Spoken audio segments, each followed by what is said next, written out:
Morning all. Right, welcome to another New Way Growth and ConeX live. In this session, we're talking about digitalisation, in particular with manufacturing, but a lot of this can be within a number of or any business based on what we're going to talk about. I'll hand over to Sam to do the introduction, and then we'll kick off. So over to you, Sam.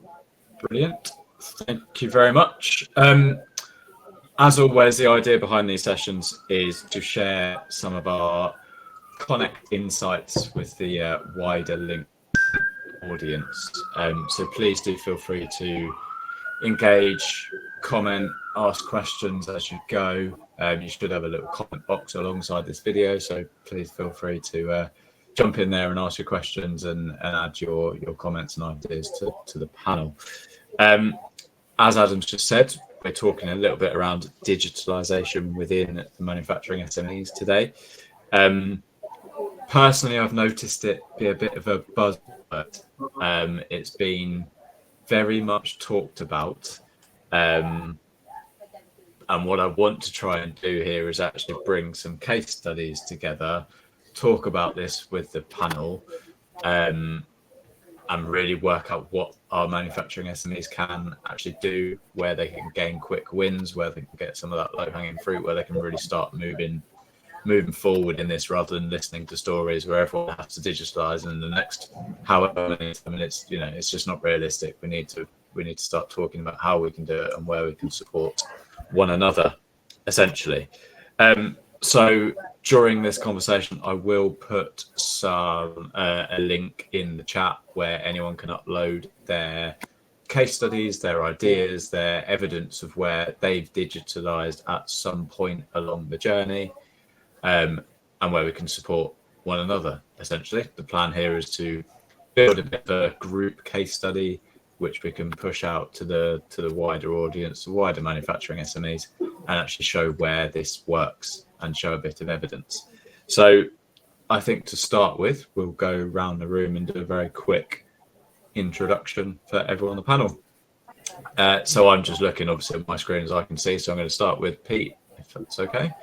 Quick introduction. Morning all, my name is Peter Schaaf. I own Omnitech, and we look at factory automation for SMEs, assembly tasks, palletizing, things like that. And so the digitalization part of it is always more, if it's already been done, then there's something data we can take advantage of. And if not, often we get involved in helping them take that first step into using that data with completion percentages, run rates, things like that. So that's a little about Omnitech. Perfect. Over to you, Ram. Good morning, everybody. My name is Ram Shankar. I run an industrial design and engineering company called Equitas Design Engineering and Innovations. We do a lot of industrial design. We do a lot of engineering development, validation, and we're heavily involved in green hydrogen and e-mobility these days. Yeah, that's me for now. Thank you, Ram. Mark. Good morning, my name is Mark Weymouth. The company is Plus Automation. We're the UK face of some factory automation and process automation businesses, and we're probably best known by a strapline which describes what we do, we try and help engineers make sense of sensors. Perfect, thank you very much. And Joe? Hi, yeah, good morning everyone. Yeah, my name is Joe Evans. I work for Blue Tea. We're a software development company, primarily doing bespoke software. We work in manufacturing, construction, many other sectors, and yeah, working with manufacturers in particular in making more sense out of their operation, greater efficiencies, greater insights, giving more power, more control, more empowerment. Yeah, that's us really. Perfect, thank you very much. We'll go for Adam at Martin's Rubber first. Morning everybody. We manufacture here in Southampton a range of bespoke high value rubber and elastomeric and engineering plastics products, so seals, mouldings, composite constructions with rubber, carbon fibre, PTFE, those kinds of things. Principal customers being defence, aerospace, Formula One, people like that. And we have a 150-year-old business, but we use Industry 4 type technology to really control and understand our manual processes and try and make sure that we've got complete control over what we're doing, which when you're making things by hand isn't so easy. Perfect. Thank you very much. And last but not least, Adam, number 2.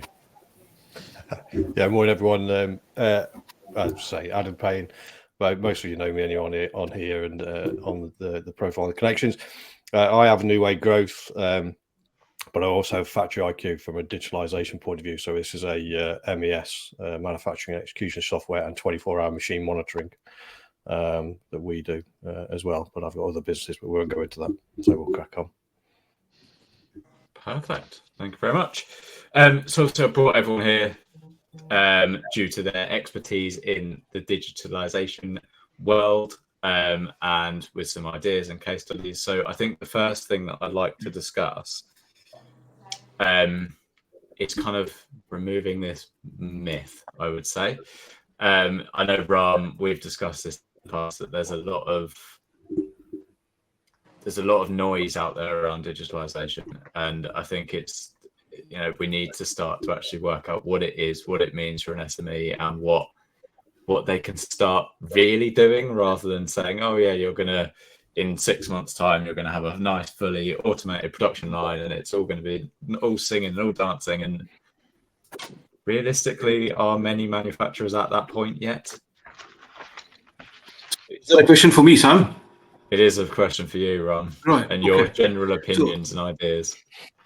Okay, so my general opinion, right?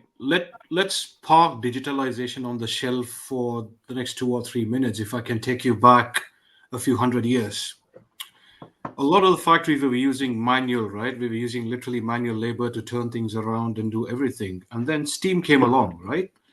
So let's say the digitization experts 300 years ago went to the factories and said, look, why do you want to turn it with all your hand and everything? Steam can do the job for you.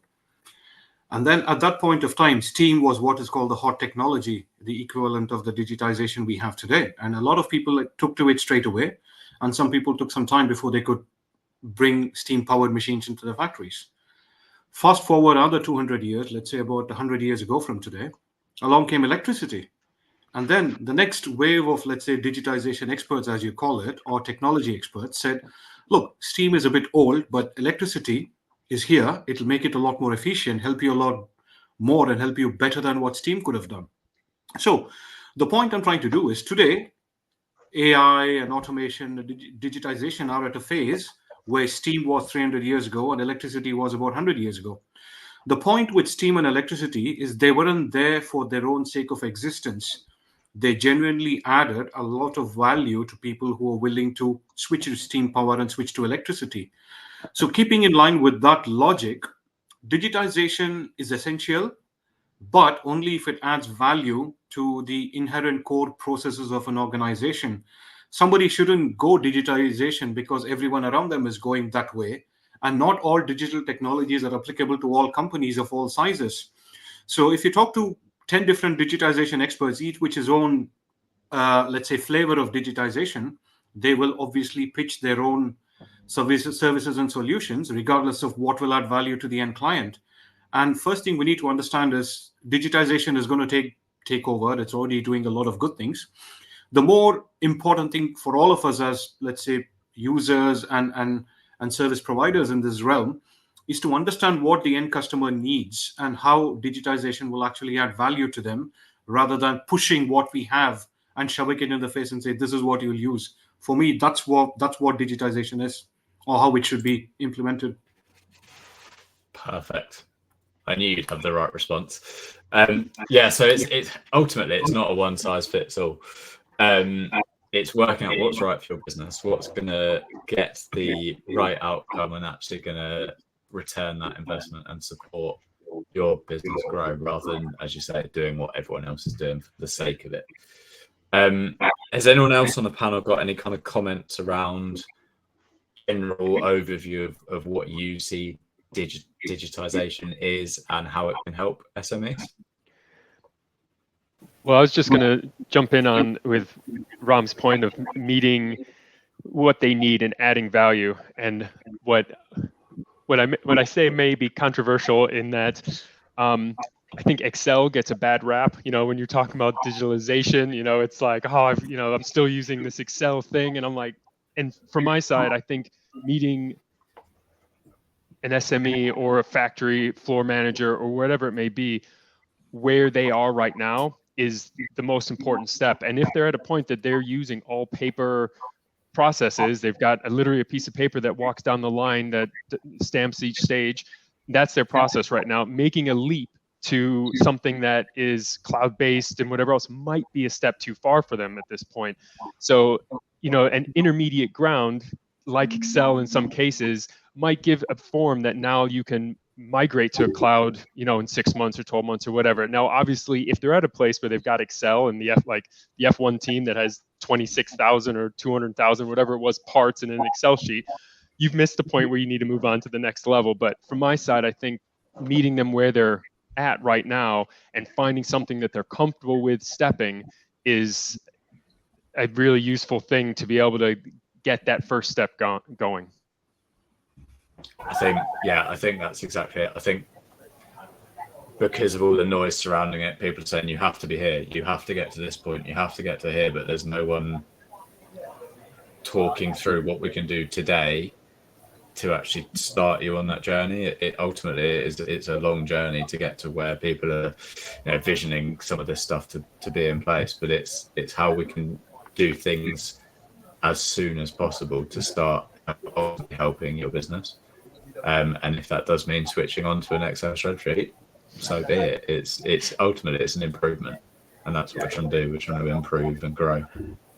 Yeah, absolutely. I'll add to this from an Excel. That Excel gained a bad rap. So I was a senior in an automotive business.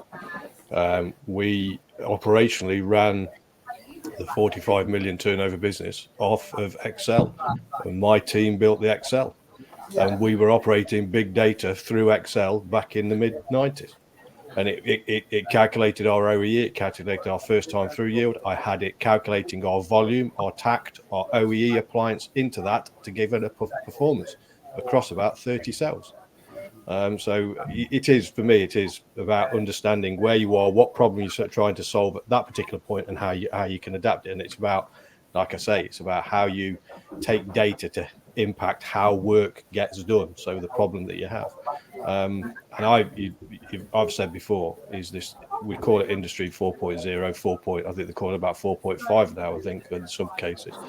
But businesses are like industry 1, 1.5, 2, 2.5, and there's a stage, like Pete was saying, that we have to go through. And that's for me, there seems to, the talk is these big gaps, this massive gap from where you are to here.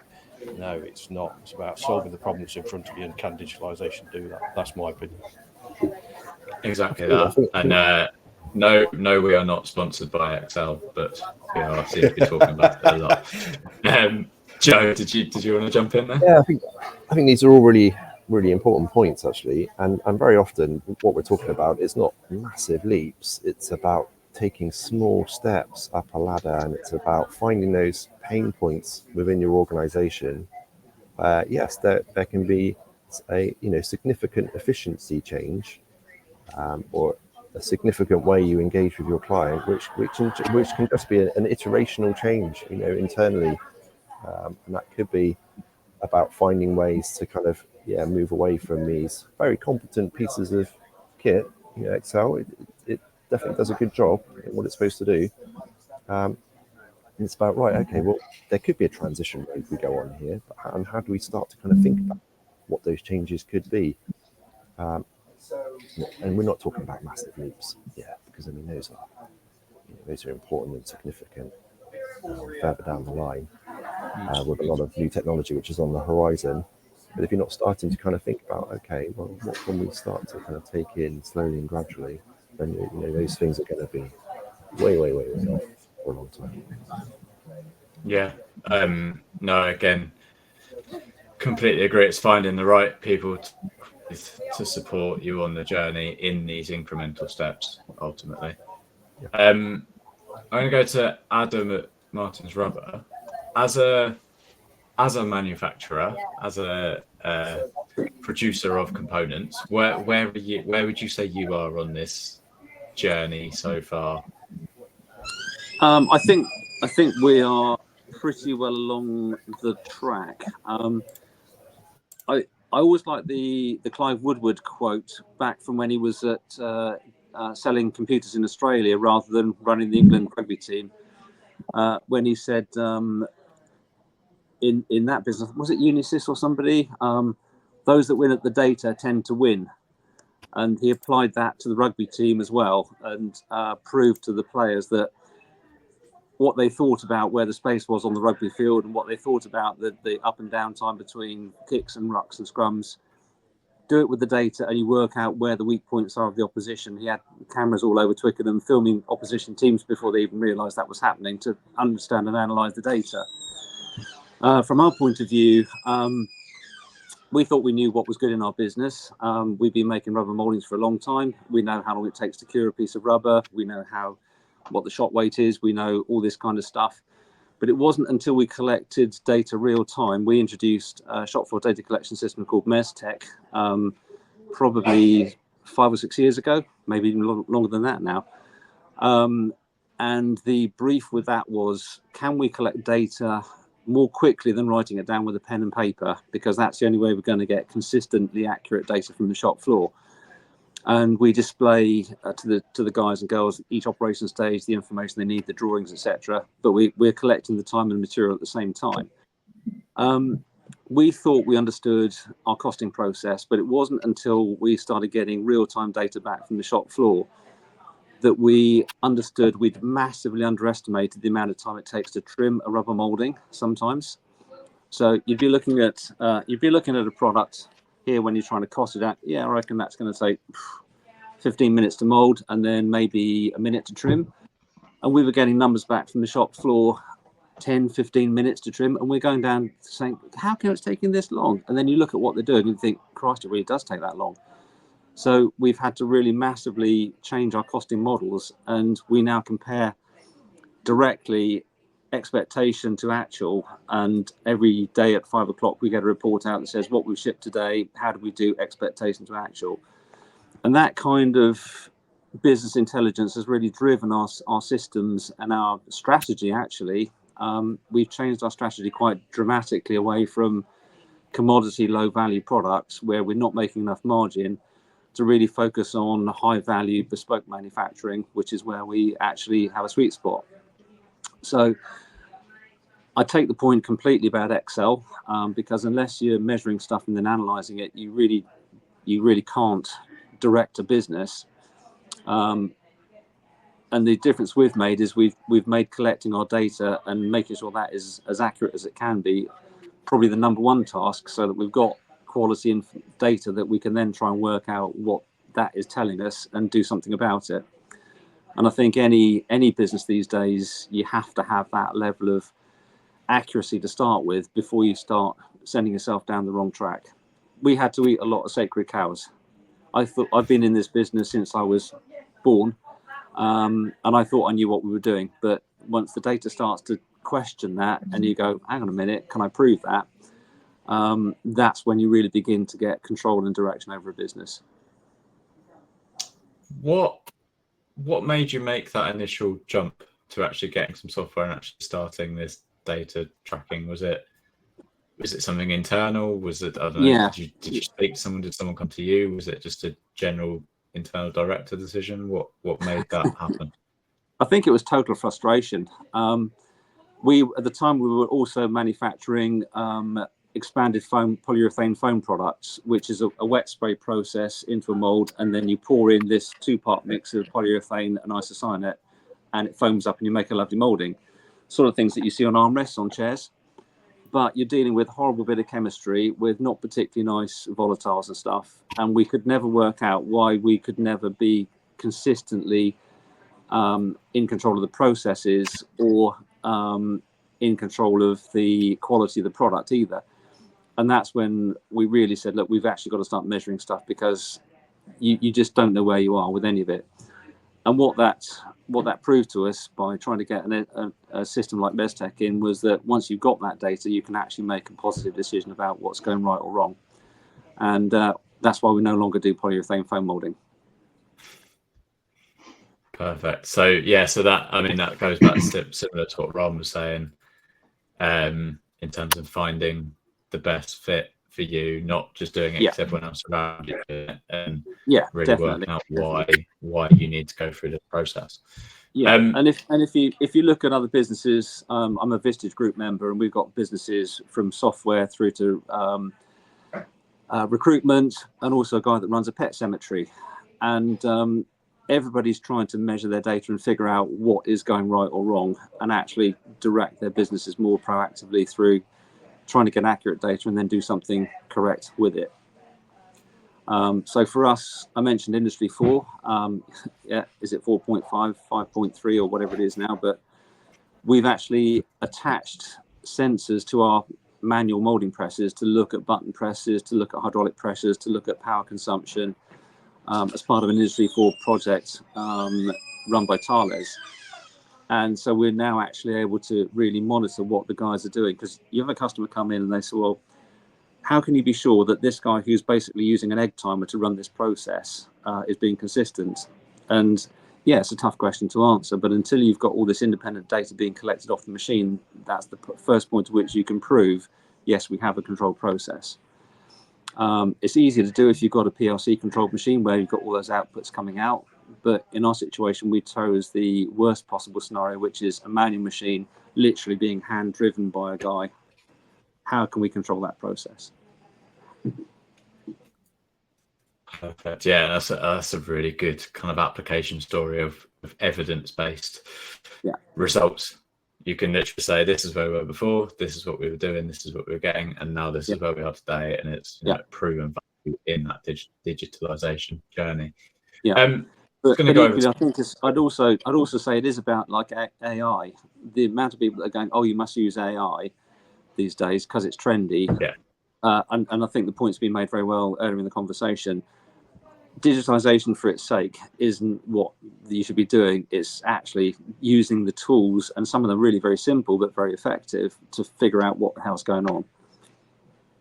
Yeah, I completely, let's not get started on AI, but I'm of exactly the same mindset. When you go to AI, it's not just doing it for the sake of it. It's, you know, finding out where it works and where it adds value. Mark Weymouth, did you have anything that you wanted to add to this conversation at this point? I guess intrinsically, I'm a great believer in data. You can't really, or what's the point of improving unless you know what you've improved and how you've improved? As a sensor company, we're about helping people get that data. It can be incredibly precise and complex. So the replacing of a human being in a dairy to analyze the amount of milk or transition from one product to another. It can be making wind turbines work more accurately, or most often, it can just be counting something reliably. If it was a glass bottle, that's quite hard to count. We can count those things really reliably, and that makes it applicable to an SME. If you count the output on one machine using one sensor reliably, you can make a big difference. And some of the most exciting projects I've done, probably from a personal basis, is helping the SME. I don't care whether you call it Industry 3, just counting things and improving things saves money, makes businesses more effective. AI, Industry 4, yes, we're involved. Yes, it's wonderful. It makes very sexy videos, but there is so much more money to be saved doing Industry 3. Count things, make them more efficiently, make them better. Brilliant. Before I move on, I want to talk a little bit around some kind of low-hanging fruit and some opportunities and some options. But before we do that, has anyone got any other comments or points they want to make around the general digitization for SMEs? Can I quickly pitch in with literally one or two things, if that's all right? Of course, please do. Okay, look, as enterprises, as people and companies in business, we are here to make money. Let's not let that slide away in all the goodness that we want to do, because unless we make money, we cannot contribute money for the goodness of the world. Let's keep that in mind. Now, obviously, you talk digitization, you talk AI, you talk technology, you talk whatever you want. The real value in all of that is basically, how does it have a positive impact on your triple bottom line? When I say triple bottom line, I talk about people, planet, and profit. As long as all these technologies are impacting these things positively, that's fine. But if there's going to be a negative impact on any one of these things, then that's where I would urge caution for people to take caution before embarking on any such digitization journey or anything. So that's just the one thing I want to let people know. We're here to make money as businesses, because we don't make money, we can't contribute money for the goodness of the world. And as long as we are comfortable with the fact that there'll be a positive impact on the triple bottom line, which is people, planet, profit, that's fine. You can deploy whatever AI or whatever digital you want. That's it. I know you're quite good at kind of blog writing and article writing. Have you got anything, Ram, on this kind of topic that's readily available at the minute that we can access? Put you on the spot. I'll probably have something I would have written about 4 or 5 years ago, when everybody was talking Industry 4, to the point certain vested interests started creating company with the Industry 4 in their name as well. So I'd written something all those years ago. Let me dig up my archives and I will share it. I'll put it on the ConeX portal, Sam, and then people can read through it. It's somewhere on this laptop. I'll dig it up and share it. I'll add in there, Sam. If you go to Factory IQ, we've done a number of different blogs on digitalization. Yeah, I've got another one. I am going to explain why I want those in a minute, but yeah. So I'm just looking through the list of people who have commented on this conversation, and I'm going to pick on a couple. So, for example, we've got Bob, who is essentially a 3D printing company. They design components for individuals, they print them, and they help through that kind of early stage prototyping side of things. So their company, Rad Additive. And then we've got Therese, who manufactures the 3D printers. So they've designed and they've manufactured their own 3D printer, Construct 3D, both of which have been engaging with ConeX for some time, and they're on our events. And if you want to meet them, then you can. Both of those are very small businesses. They won't mind me saying they are a small team offering opportunities in the additive manufacturing and 3D printing world.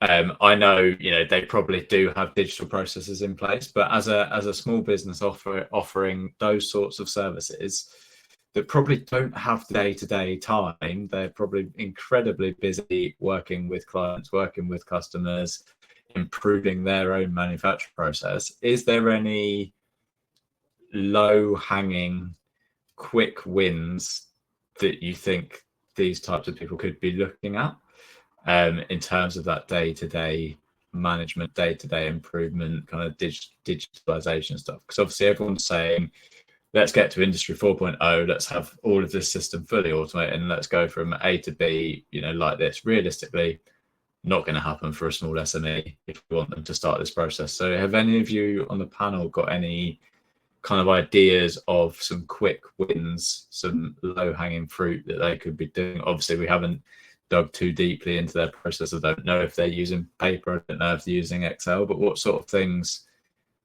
do you think these very small SMEs could be starting to look at? Anyone got any ideas?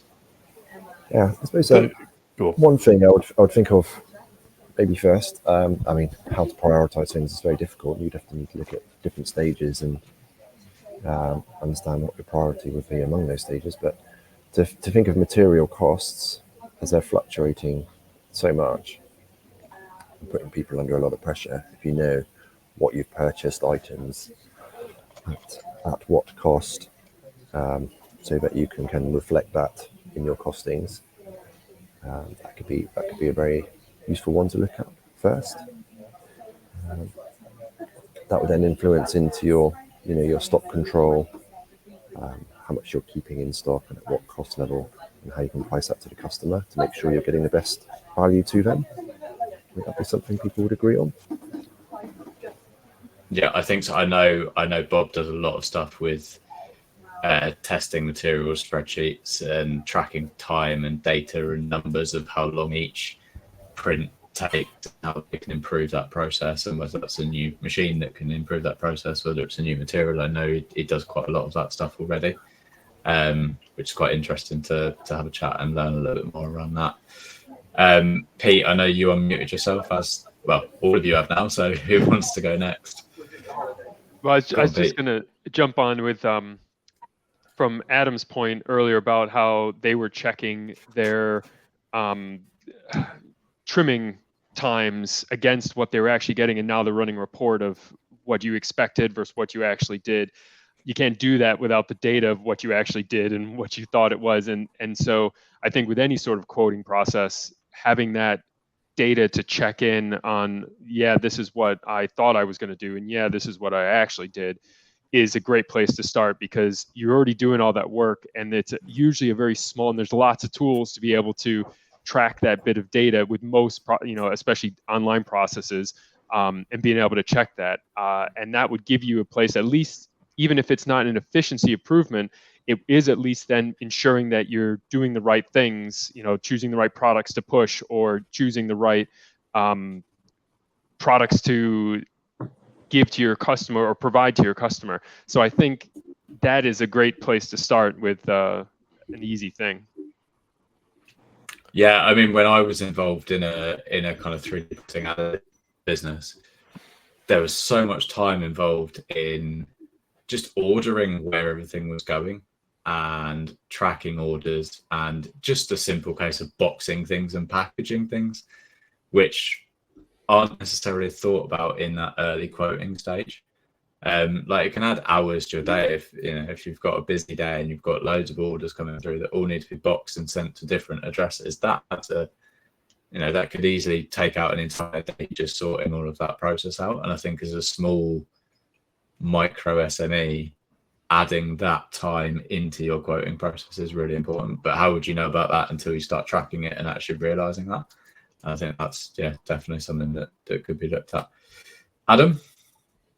I think there's a number of different things here for me. Is that from what I was just looking down the messages here. So if you take Therese, she says I use multiple Excel spreadsheets. So you understanding what you're using those Excel spreadsheets for, and whether you can actually you could create an API that joins all those spreadsheets up together to give you one dashboard. So you've got the data there, so you're not flitting in. So you're populating the data in there. So that's just like one little step.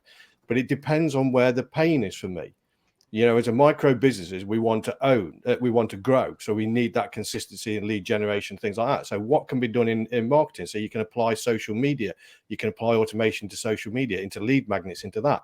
Then it comes down to operational. So it depends where you are getting so much tied up. Coming back to that prioritization that Joseph was saying, was where is my priority and where am I wasting so much of my time? In doing some stuff that I don't want to do. How can I automate it? Can I digitalize it? Can I make it easier? Everybody says, CRM or bringing in a CRM will give you 25% growth. I think they say, yeah, it will, but you have to still work it. It gives you the data to make the informed decisions, to go and make the decisions around how you use it. It doesn't, bringing in a CRM doesn't all of a sudden grow your business by 25%. You've got to utilize the data and take the actions to make, get the informed decisions to make the actions, take the actions. So there's a number of different things. So I think it's going to be very, very tailored for every individual based on what they want to achieve, what's in front of them, what pain are they feeling, is my opinion.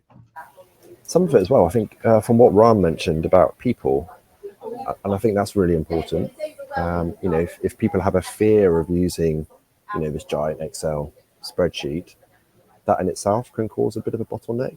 Maybe they're not getting the reporting back, they're not trusting the information that's in there, and it may not be about kind of what information you're putting in or what information you're trying to extract, but it's about actually empowering people within your organization to be more confident of what they're doing, and that in itself can be an efficiency saving.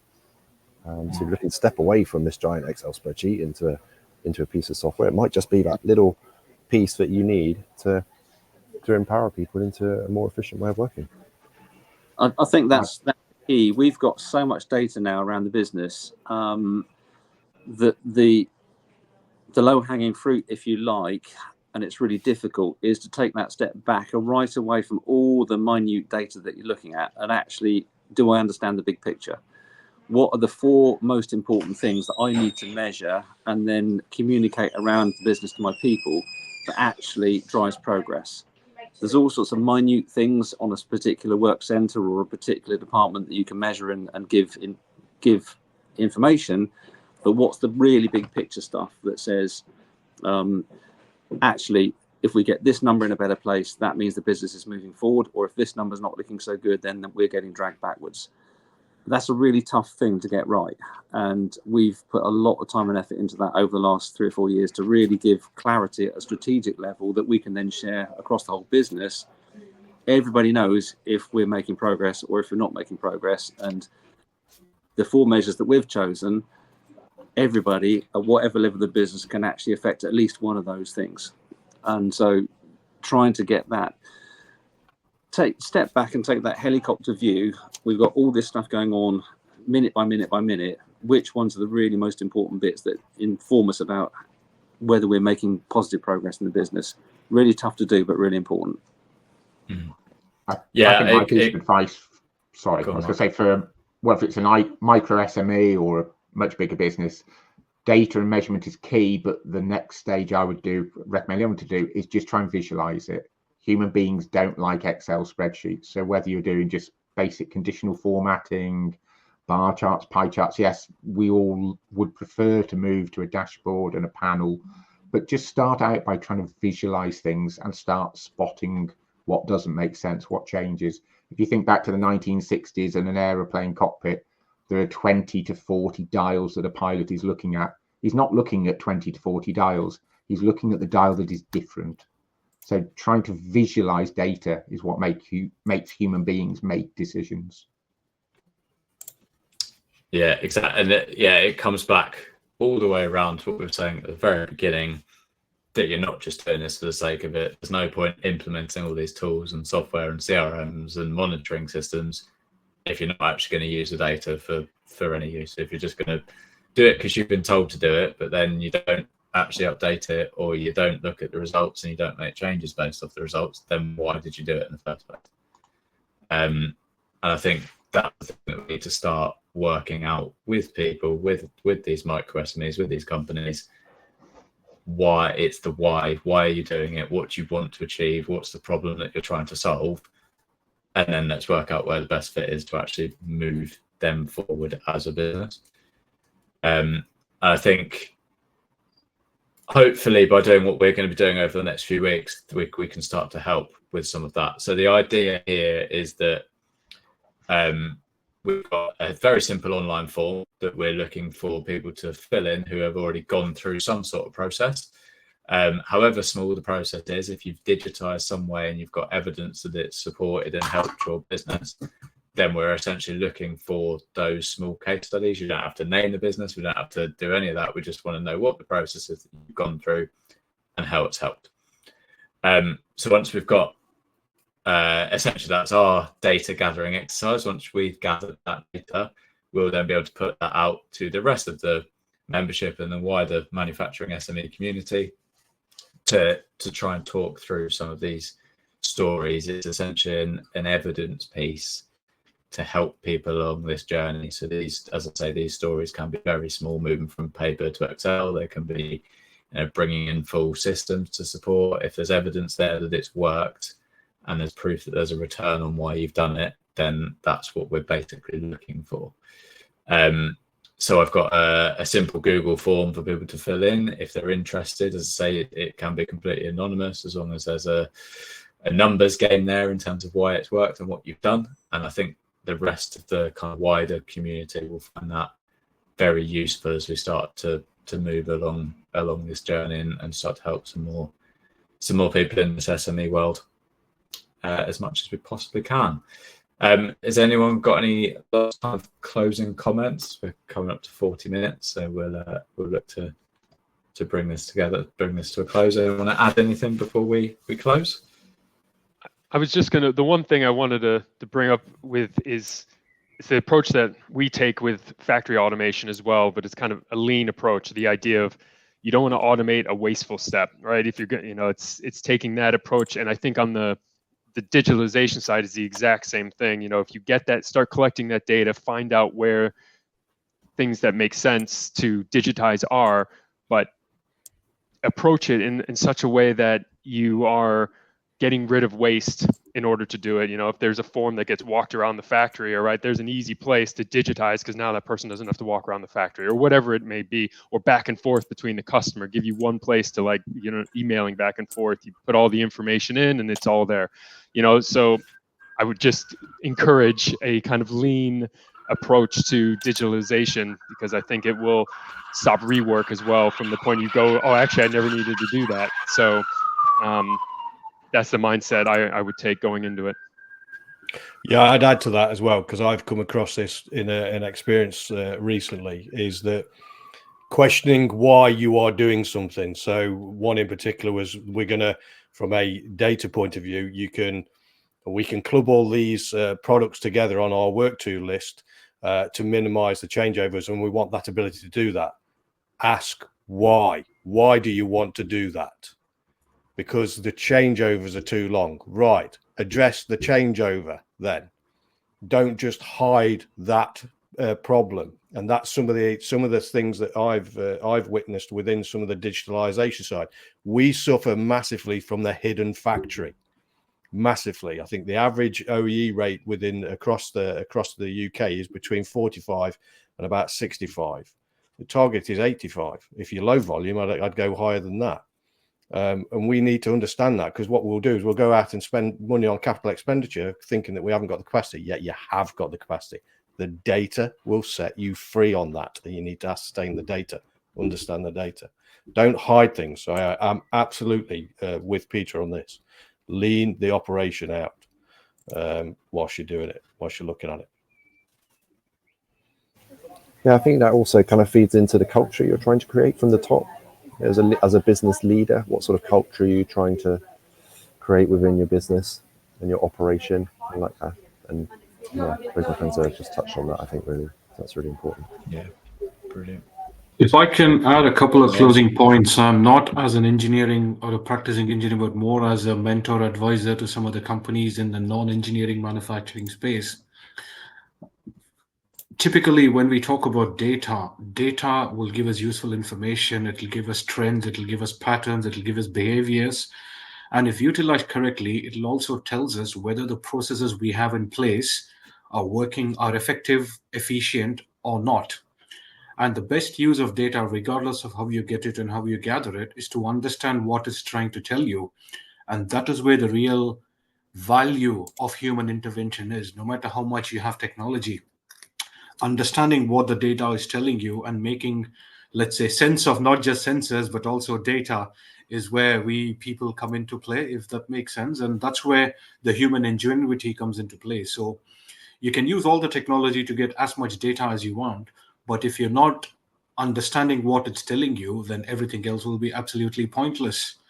So understand your data, try to understand what it's telling you, gather information, look at the patterns, look at the behaviors, look at the trends, and then utilize those to make better decisions to have a positive impact on your triple bottom line, people, planet, and profit. That's what I would tell people. What better way to close than that? There's not really much more I can add, to be honest. So no, thank you all on the panel for joining us today. Thank you everyone for listening along and engaging your comments and questions. If you want to learn a little bit more around what ourselves or anyone here on the panel is up to, then please connect, send us a message, join some of our events, and just what we're trying to do in terms of ConeX is just connect the manufacturing sector, connect the SMEs, and get people talking and ultimately helping one another. So if you want to learn a little bit more, then please do get in touch. So thank you all very much for joining, and we will see you next month. Only one last thing, Sam. Are you running a mastermind on this in the ConeX? And have you mentioned that? I can't remember. No, we are not this month, because we're going to focus on the forms and the case studies, and we're going to kind of hammer that home this month to bring together a bit of a report at the end of the month. And to be honest, what we might do, Adam, is do another LinkedIn Live towards the end of the month. actually talk around some of those specific case studies. Yeah, no, something that we absolutely. could look at doing. And So I can't, stay just following tuned up there, for I that. can't stress enough about connecting with the people on this panel, because the obviously their real life experiences of going through this stuff is critical, and also we need to get the manufacturing community working together a lot more as well. So yeah, do connect. Brilliant. Brilliant. Thanks very much. Thank you, Sam. Thank you, Adam. See you all. Thank Later. Thanks very much, Cheers, everyone. everyone. Thank you.